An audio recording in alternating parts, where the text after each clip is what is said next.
Hello, my name is Nancy Young, and welcome to another episode of Your Voice Matters with Nancy Young, a program highlighting the positive voices within our local communities and how they're impacting and uplifting our world, one person at a time.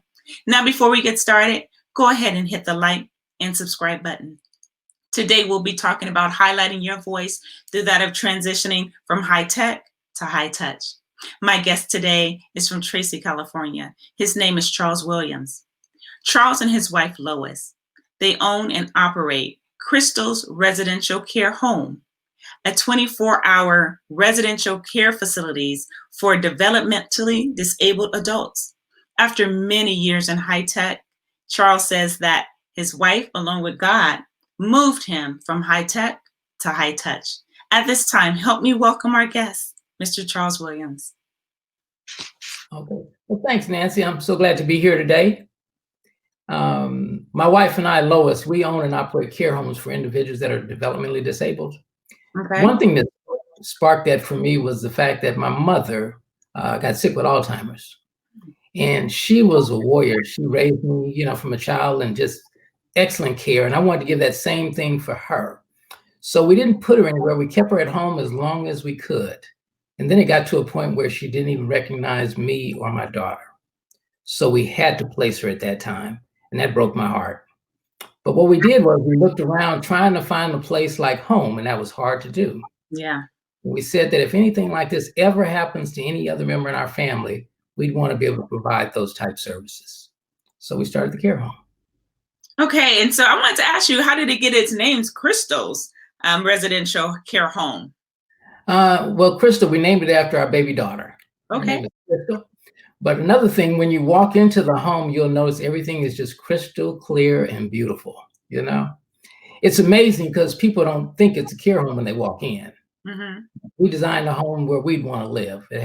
One of the homes have off-white carpet. It has marble top furniture. It has little statues in there, a lot of artwork. Feels right like home. Wow, the off-white feels like scary. Little kids are scared of off-white carpet. So. Well, this is the amazing thing. The people that we have in our home, a lot of them, some have been in the developmental centers. Some of them had behaviors so bad they weren't able to stay in homes unless they had one-on-one care for them. So it's so amazing to walk in and see them in this environment where they are just comfortable, relaxed, and enjoying life. And sometimes people ask me, how do you do it? What is it? How does it happen? Yeah, we have doctors and we have psychiatrists and behavioralists and all of that other stuff. But I tell everybody, the universal language is love. You treat people with love, dignity, and respect. Now, once again, we understand the parameters of what it takes, what behaviors are and how to manage those and the antecedents and all of that. We understand that. But above all of that, it's all wrapped in love. And that's made a major difference. Absolutely. I believe that. So tell me about who does it serve? It says for adults. So do you have to be 18 or is it older adults? Okay. So all of our residents come from the regional center, Valley Mountain Regional Center. Okay.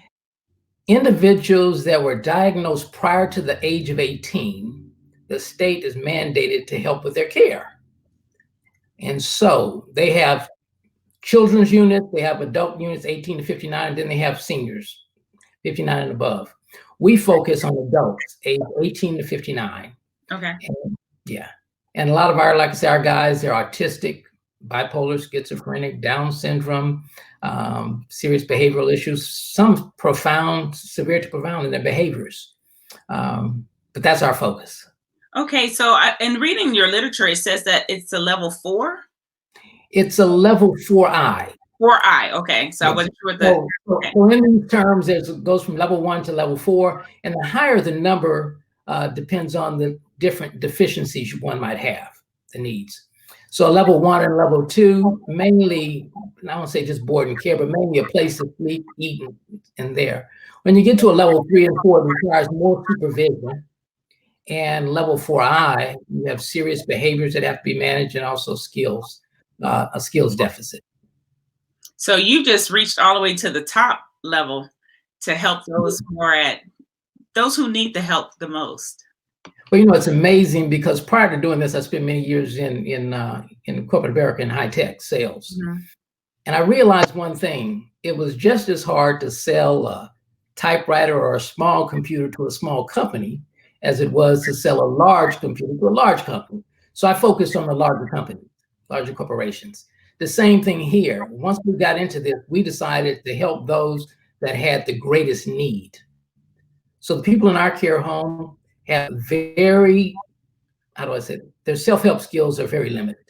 They can't bathe themselves, wash themselves. Some of them can't feed themselves. And because of that, the frustration that comes about when you have a life like that, you have high anxiety and frustration because people don't know how to communicate with you. Right. The end result of that is you have very high behaviors. Because let's say you are a 30-year-old and you're, 6 feet tall and 200 pounds, and you throw a temper tantrum because you have the mindset of a 5 or 6-year-old. You can do a lot of damage. Not intending to, but you can. So what we've done, we've focused on those, and our main thing is self-help and dignity. When they walk in the house, one of the things we do is when they come in, the clothes that they come in with, we inventory them, and then we get rid of them, and we get a whole new wardrobe coming in because we want them to have a whole new life when they walk in there. And so that's our focus. So a whole new outlook. How long have you and your wife been doing this? We opened the first one in 2001. Okay, 19 years ago. We've been doing it quite a while. And I'd venture to say probably one of the, if you go by the parents in the city and others, probably one of the best in the area because of the results that we've had. It's touching for me. I had one gentleman come to me and he had tears in his eyes. And he said, "Charles, I want to thank you for giving me something I've never had in my life." And I said, "What is that?" He said, "The ability to take my brother out and get a hamburger." His brother's behaviors were so bad, they couldn't take him out in public. Couldn't ride on the bus or van because he'd break the windows. He was a terror. Now he goes out, they can go get a hamburger, a drink, and they have fun. And then his brother gets ready, he just brings him back home. That's a blessing there. That is, so many people take simple things in life for granted. And so while that is simple to some, to many, it's extraordinary for that young man. So I can see how that's made a difference for him. But even for you, knowing that you're making that difference, and it started from really looking for a place that could help your mother, but then actually extending beyond her to help other people. So one of the things that you say, how you got into this, is that God, along with your wife, pulled you out of high tech into high touch. So what does high touch mean for you? Well, I was truly blessed. I got to say, I got in high tech early on, was blessed to travel all around the world. And so when Lois said she wanted to do this, I really wasn't in favor of it initially.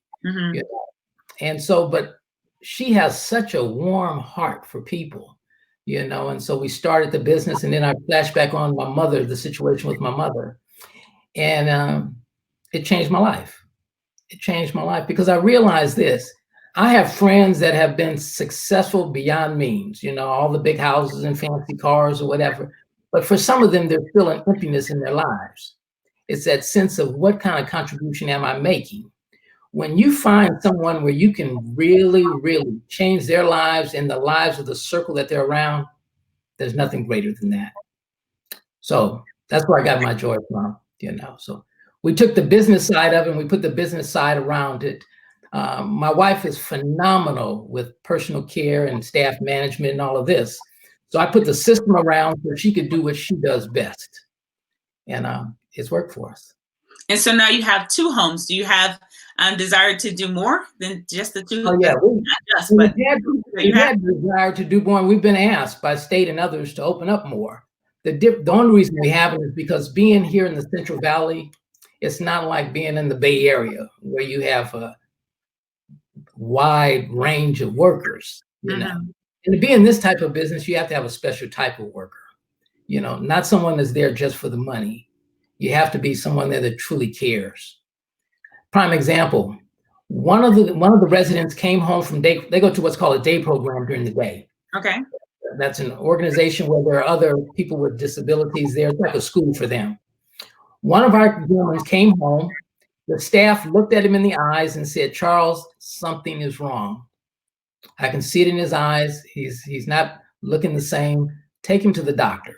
So we went over to Sutter Tracy, took him over to Sutter Tracy. He had a blood clot. They brought him into emergency and admitted him into the hospital right away. Only because the staff was able to look in their eyes and see what's going on. They watch how they eat, they watch their behaviors or whatever. So you have to have a staff that really, truly, truly cares and is not there just solely for the money. Absolutely. To be able to look into their eyes, it's like looking in your kids' eyes too, those who are important to you, to be able to notice that something's off, something's wrong here. So so that's kind of high touch for you to be able to, touch the lives of these people at a very intimate level. And so for you, as far as the program, how does the program work? So I know they live there, and you said they go to a day program. So what's a kind of day? Okay, so 24-hour care. They're at the house. That's their residence. That's their home. So they get up in the morning times around 6 o'clock in the morning, and they get bathed and they have breakfast. And generally they leave out between 8 and 9 o'clock. And then they leave there and go to a day program.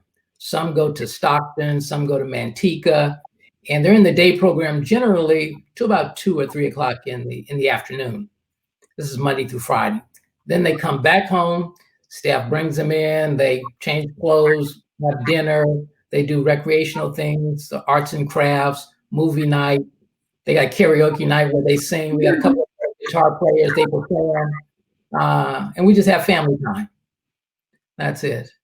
And then on the weekends, they're there for the weekend. So the staff takes them out on different outings as well. And family members will come by as well and pick them up and take them out. Okay. So you're really involved in this. So all of your kids are grown at this point, right? Yeah, absolutely. You have more time to actually put in for other people. Now, your theme since the inception has been Crystal's Resident Home Care, where quality care is the priority. So quality care, I mean, I know you talked about Crystal and being crystal clean. And if anybody had ever seen you and your wife together, or y'all sharp as two tacks. Clean. So what does that really mean to you, quality? Well, it means this. When we first got the house inspected to be licensed, the inspector and also the fire marshal and everybody at first came out and said, "No, we're not going to license you." And one of the reasons for that, they thought the way the house was designed and decorated, that people with disabilities would hurt themselves. My belief is I wanted to treat them to live the same way that I would live. Okay. So the staff knows, and I tell them that when you prepare a meal, the meal, number one, not only has to be nutritious, so they have to study and understand what needs to be in the meal, it has to be prepared, seasoned correctly, and plated correctly as well. So when they sit down, their table in front of them is like sitting at a restaurant. The tables are prepared. When they get up, they take their plates, they clean the plates. Everybody has a job to do. And I found I don't care what disabilities you have or whatever, you want to be part of a team. Right. And so that's what we focus on. That's what we do. And to be part of a family, because that's an extended family. Absolutely. And you have to have responsibility, because that way you have buy-in and you feel like you're part. Absolutely. You'll love this story. We took one of the guys to the doctor, and he was really well at the doctor. So I said to him, "Okay, Mike, when we leave here, we'll go to your favorite restaurant and have dinner. You pick wherever you want to go." And he said, "I want to go see Jamie." Well, that was a friend of his that lived at another care home. Okay. I said, "Well, we don't have time to do both. So you have to make a choice. Either go out to dinner or go see Jamie."